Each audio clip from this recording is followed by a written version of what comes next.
Hello everyone, how are you today? Today we're going to learn about present simple. Бүгінгі өтейінді отырған тақырыбымыз ол осы шақ. Енді сіздер осы шақты қай жағдайда қолданамыз? Осы шақ қайталанатын күнделікті немесе белгілі бір аптаның әр күнінде, әр айда қайталанатын іс-әрекеттерді айтқан кезде қолданамыз. Мысалға, менде ағылшын сабағы аптасына 3 рет. Немесе әр дүйсенбі сайын менде ағылшын сабағы болады. Мысалға, сол әр апта сайын қайталанып отыратын іс-әрекет. Сондай жағдайда қолданамыз. Және де екінші қолданысы әдеттер. Әдет әр адамның өзінің әдеті бар. Мысалға, таңғы асты ішетін болсақ, әр адамның өзінің уақыты бар. Мысалға, бір адам әдетте таңғасын 8-де ішсе, бір адам таңғасын 9-да ішуі мүмкін. Сол әркімнің өзінің әдеті. Мысалға, мен әдетте таңғы асты сағат 9-да ішемін деп айтқан кезде, осы present simple'ды қолданатын боламыз. Және де үшінші қолданысы шындық. Шындық дегеніміз, мысалға, мен Астанада тұрамын. Немесе мен Алматы қаласында тұрамын. Немесе менің жасым 20-да деп айтқан кезде, бұл шындыққа жанасатын нәрсе. Сондықтан да осындай жағдайда present simple'ды қолданамыз.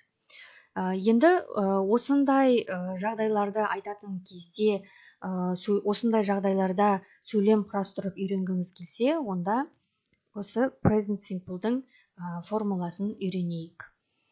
Present simple'дың формуласы мынандай. Жоғарыда сіздерге I, you, we, they есімдіктері көрсетілген. Бұл есімдіктерді біз бұның алдында өткенбіз, Және де сіздерге we дегенді таныстырғым келіп отыр. We деген әріп ол verb деген сөз. Verb деген етістік. Кез келген тілде, ол қазақ тілі болсын, ол ағылшын тілі болсын, ол орыс тілі болсын, кез келген тілде осы шаққа, өткен шаққа ауыстырған кезде міндетті түрде етістік өзгеріп отырады. Адамдар ешқашан өзгермейді, тек етістік өзгеріп отырады. Мысалға, келер шақта мен бара жатырмын болса, өткен шақта мен бардым. Сонда тек етістік қана өзгеріп тұрады. Сол сияқты енді бізге қажетті етістіктер. Осы тақырыпта біз етістіктерді өзгертіп үйренетін боламыз, Енді сіздерге сол verbті таныстырдым. Енді осы I, you, we, they. Бұл жерде he, she, it жоқ, байқасаңыздар. He, she, itті мен кейінге қалдырдым. Өйткені оның формуласы сәл мынаған қарағанда өзгеше. Сондықтан да бірінші мынау 4 есімдікті өтіп алайық. Осы 4 есімдікте мен, сен, сендер, біз және олар, осы төртеуінде verb one деп қойдым.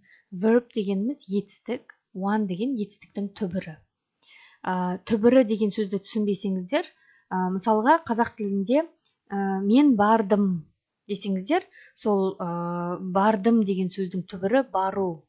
Сол сияқты мынау 4 жағдайда I, you, we, they да біз етістіктің түбірін қолданамыз. Яғни ешқандай жалғамаймыз. Мысалға, do деген жасау, өзінің осы түбірі. Мысалға, мен бір нәрсе жасайтын болса, мен сөйлемді I do деп құрастыра беремін. Ештеңе жалғамаймын. Go бару. You go деп сөйлемді құрастырып кете бересіздер. Speak сөйлеу, listen тыңдау. Ешқандай жалғамай, осы күйінде жазып кете береміз. Енді сөйлемді қалай құрастырамыз? Бұның алдында сіздерге мен айтып өткенімдей сөйлемнің 3 түрі болады. Positive, negative and question. Бірінші біз позитивті талқылап алайық. I go to school.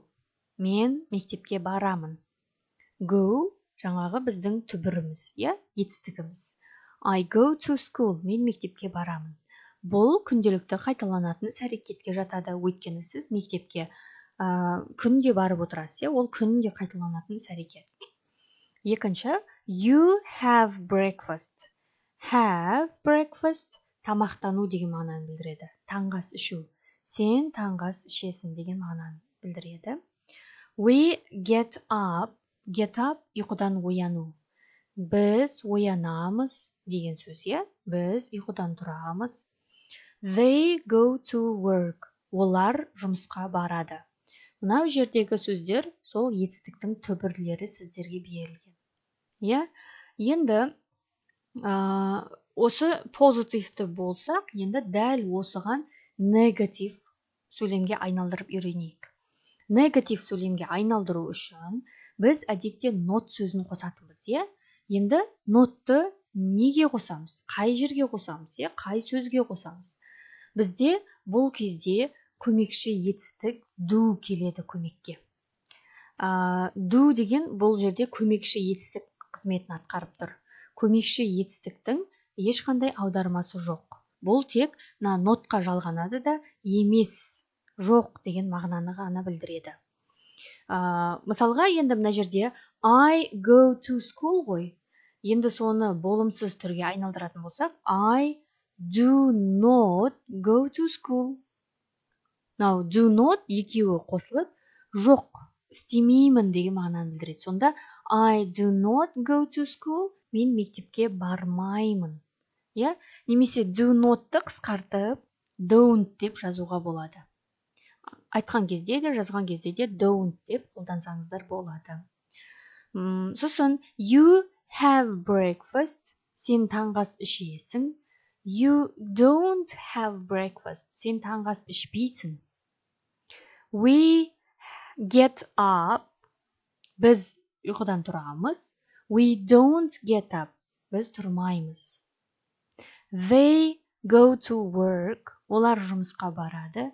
They don't go to work, олар жұмысқа бармайды деген мағынаны білдіреді. Түсінікті ғой? Енді мына жердегі do көмекші етістік болып тұрған кезде оның аудармасы болмайды. Ал егерде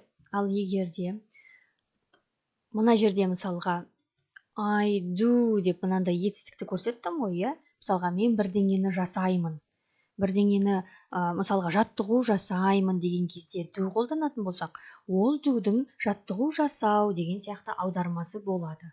Ал мынандай болып негатив, болымсыз түрінде тұрған do'дың оның аудармасы жоқ, оның мағынасы жоқ. Сонда бізде do деген сөздің екі мағынасы болып тұр, иә? Біреуі мағынасы бар кәдімгі етістік, екіншісі көмекші етістік. Ол тек бізге негатив, болымсыз сөйлем құрастырған кезде ғана қажет, иә? Сосын ол аударылмайды, егер көмекші етістік болып тұрса. Түсінікті ғой? Енді дәл осы I do not go to school дегенді көріп алдық, иә? Енді positive, negative құрастырдық. Енді questionға шығайық. Question сұрақ құрастырамыз. Жаңағы мынау do қайдан шықты?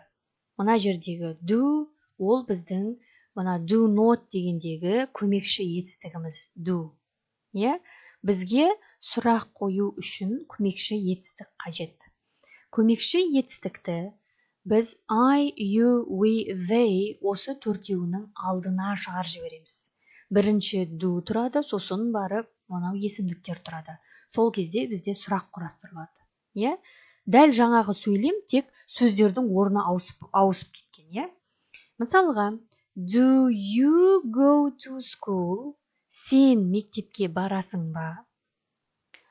Do we have breakfast? Біз таңғас ішеміз ба? Do they get up? Олар ұйқыдан тұрады ма? Иә? Немесе do you go to work? Сен жұмысқа барасың ба? Деген сұрақ. Иә?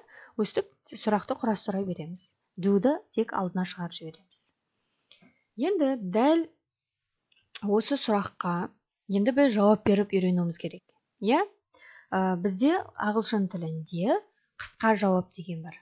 Я, мен сондаймын, жоқ, мен ондай емеспін, я, мен істеймін, жоқ, мен істемеймін деген сияқты өздерінің арнайы қысқа жауабы болады. Енді мысалға, мына жерде do I go to school? Мысалға, сұрақ. Немесе do you have breakfast? Сен тамақтанасың ба? Өстіп сұрақты қойған кезде сіздер я мен жасаймын, я мен солай істеймін деп айтатын болсаңыздар, yes I do деп айтасыздар. Мен солай істеймін. Yes you do, я сен солай жасайсың. Yes we do, я біз солай жасаймыз. Yes they do, я олар солай жасайды. Немесе негатив болымсыз түрінде жауап беретін болсақ, жоқ істемеймін деп.